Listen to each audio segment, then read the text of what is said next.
আমার দাঁত মনে একটা ভেঙে যাচ্ছে রে। সবকিছু আর আলাইছে রে।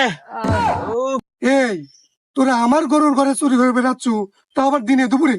তোকে এত বড় সাহস রে? এই তোকে লিডার কোথায় ক? মুরব্বী, আমাদের কোনো লিডার লাগে না, বুঝছেন? আমাদের লিডার হচ্ছে ইউটিউব। হ্যাঁ, ইউটিউব? ইউটিউব মানে? হ্যাঁ মুরব্বী, ইউটিউব।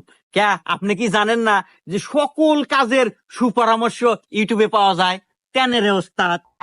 হ্যাঁ হ্যাঁ মুরব্বী, এমনকি রান্না বাড়ি থেকে শুরু করে সকল ধরনের পরামর্শ ইউটিউবে সার্চ করলেই পাওয়া যায়। সেই ইউটিউব দেখেই আমরা চুরি করবে আসি। তা নয় বুঝলাম, ইউটিউবে সকল কাজের সুপরামর্শ পাওয়া যায়, তাই তোরা ধরা বললু কে? তাই তো। এই হুমুন্দি, তুই কি ভিডিও দেখলু? ধরাতে পারমু তা তো কোনো না। আরে ওস্তাদ, ভিডিও তো ব্যাখ্যানি দেখি নাই, আপনি বললেন যার দেখা নাকবো না। কি ভিডিও দেখা ভাই আসিল? এই এই